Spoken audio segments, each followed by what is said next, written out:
됐어요? 아, 이거 됐어요 하면 안 돼요. 알아서 잘 하시겠지만. 까악까악도 나오고. 맞아. 오늘 첫날인데요. 임신했는 것부터 아이들 키워가는 그 과정들을 쭉 한번 제가 엄마들한테 교육을 해드리려고 해요. 임신을 했다. 뭐 일단 가슴이 두근거릴 것 같아요. 산부인과 가서 그 3D로 와 있는 그걸 보면 심장이 두근거리고 정말 이 아이가 뱃속에 있나 이렇게 그거는 좀 환상인 것 같아요. 저는 제가 임신했을 때 그 느낌은 간절히 바랬어. 그래서 제가 상상 임신을 한 4번 했어요. 상상 임신 해보셨는지 모르겠는데 진짜 배가 불러와요. 그리고 막 구역질이 나고, 그리고 얼마나 제가 간절히 원했는지 아시겠죠.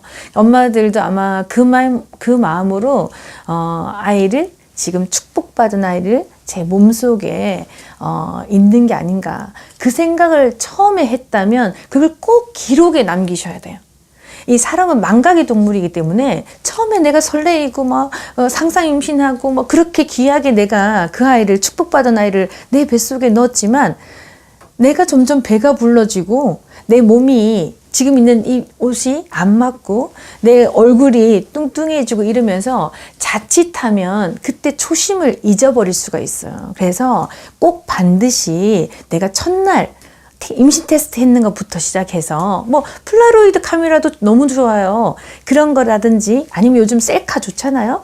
그런 거 셀카를 찍으면서 잠시라도 기록을 해 놓는 게 좋고, 또 혹시나 내가 이렇게 연필로 쓰는 게 싫다든지 하면 요즘엔 카카오 스토리나 또 인스타나 이런 걸 통해서 간단하게 나만 보기라도 해서 기록을 남겨 놓는 게 너무 중요한 것 같아요. 이게 시작이 반이라고, 아이를 잘 키우고 싶다라고 생각한다면 정말 내가 시작을 하는 거예요. 그래서 일기를 꼭 권해드리고 싶고요.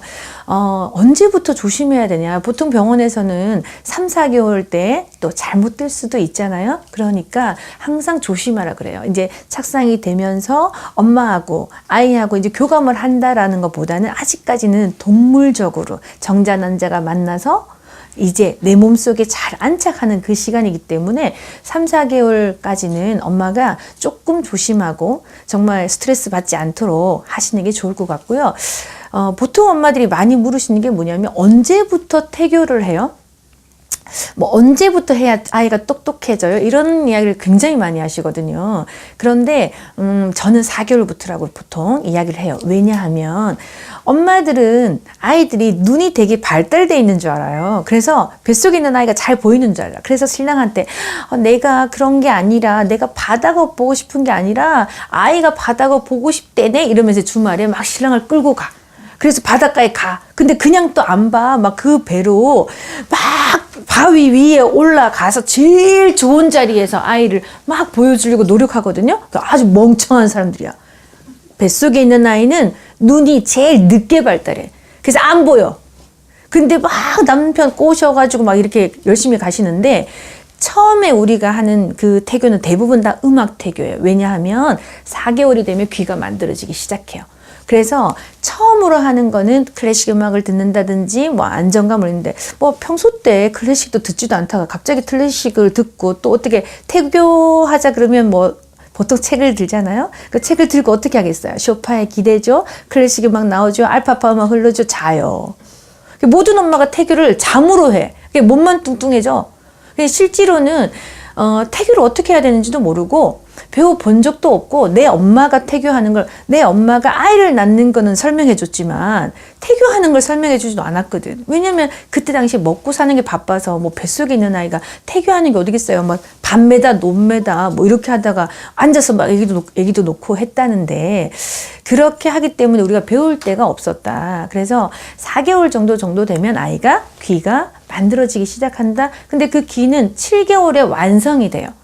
그러니까 우리가 본격적인 교육이다라고 하면 7개월 때부터 하셔야 되는 거고요. 그 전에는 4개월 때부터는 음악을 듣는데, 그 음악이 이제 이런 사람이 있어. 클래식 음악을 들어야 된다, 모차르트를 들어야 된다, 동요를 들어야 된다, 여러 가지가 얘기가 있는데, 그런 거보다는 임산부의 발걸음, 이렇게 덩덕 쿵덕 이렇게 있죠. 그래서 우리가 임산부의 발걸음에 맞춘 음악이 아이한테 제일 많이 잘 들린다라고 해요. 그래서 엄마들이 너무 뭐 이렇게 빠른 음악이라든지 또 내가 좋아하는 뭐 클럽 음악이라든지 애는 다양하게 들어야 돼 막 이러면서 하면 아이도 심장이 벌렁벌렁 뛸 수도 있어요. 엄마처럼.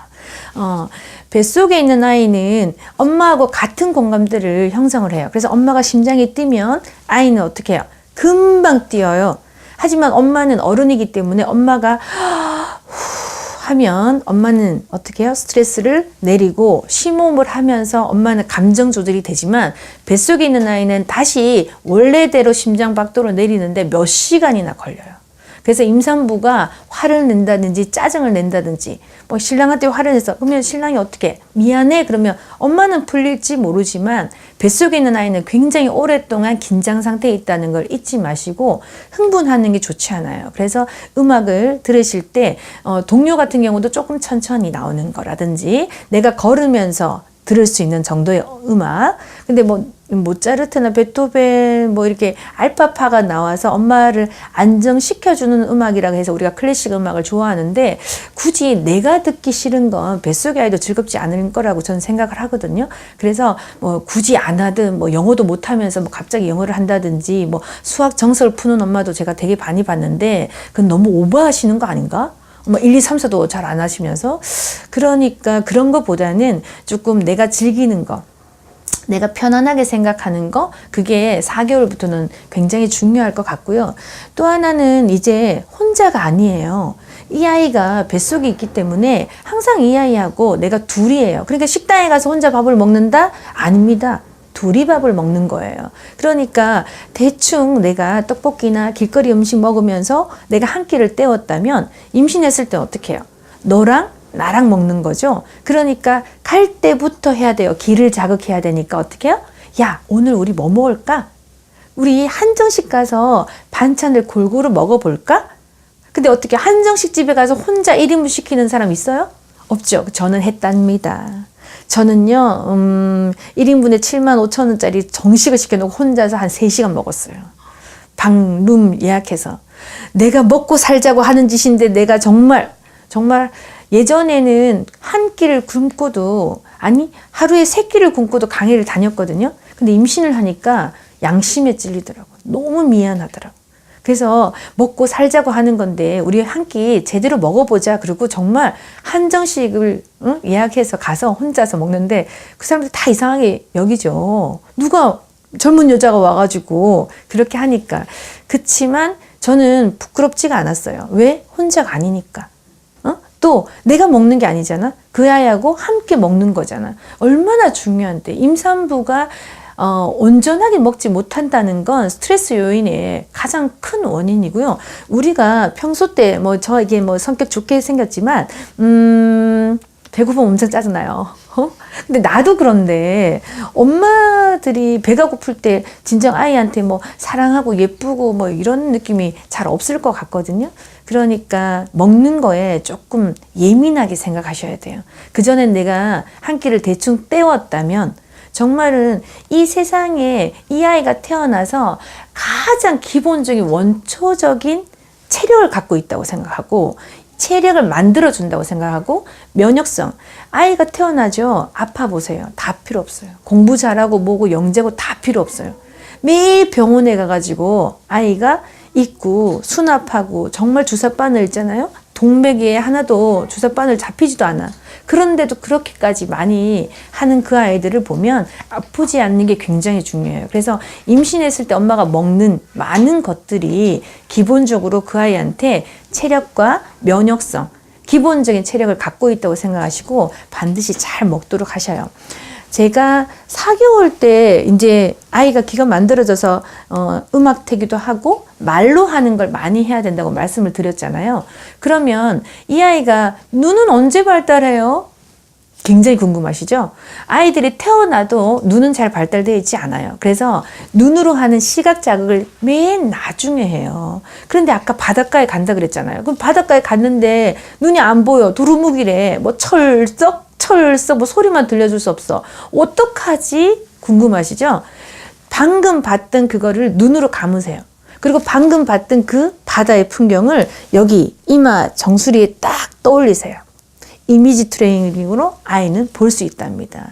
그래서 내가 그 바다에 갔을 때 눈을 감고 그 넓은 바다의 전경을 보듯이 임산부는 어떻게 해요? 좋은 걸 봐야 돼요. 그래서 우리 집에는 없어. 막 상가 건물이고 빌라고 뭐 임신해서 우리 젊은이들이 결혼해갖고 이제 했는 사람들이 무슨 좋은 집이 있겠어요. 그 월세에 맞춰서 그 전세에 맞춰서 하니까 타닥타닥타닥 붙어있는 다세대 주택밖에 잘 못 살잖아요. 사실 우리나라가. 그런데 항상 그 남의 집에 있는 창문을 바라보고 있으면 임산부는 안 돼요. 그러니까 조금 좋은 명화라든지 그림 같은 것들을 보면서 내가 그 아이한테 이 초록이야. 여기에 너랑 나랑 걷고 있어. 말도 해줘야지. 귀는 예민하니까. 그러니까 어떻게? 너랑 나랑 손잡고 가는 거야. 너무 행복해. 나는 너를 빨리 만나고 싶어. 이런 이야기를 하면서 좋은 것들을 보는 거가 태교에 굉장히 중요해요. 제가 그래서 지금 계속 설명을 드리고 있는 거가 시각 자극이에요. 그 다음에 청각, 그죠? 청각을 제일 먼저 하고, 그 다음에 시각 자극, 또 먹는 거, 먹거리를 이야기했어요. 그 다음에 뱃속에 어떻게 돼요? 양수죠? 양수는 물이에요. 그러면 이 아이를 베이비 마사지를 못 해줘요. 내가 손을 배 안에 넣을 수가 없잖아요. 그러면 엄마가 걸으면 어떻게 될까요? 물이 찰썩 하면서 내 아이의 피부를 어떻게 해요? 터치를 해주죠. 그래서 임산부들은 걸어야 돼요. 빠른 걸음이 아니고, 어떻게 약간 덩덩덕 쿵덕 하면서 임산부, 배부른 임산부의 걸음걸이 정도로 계속 걸어서 이 양수가 이 아이한테 자극을 줄 수 있도록 찰썩 이렇게 자극을 줄 수 있도록 피부 감각을 또 자극을 합니다. 그래서 임산부는 잘 먹고 어떻게 잘 걷고 좋은 생각하고 좋은 걸 보고 좋은 걸 듣는 거 아주 중요한 거 키포인트 잡아드렸어요. 이해되시죠?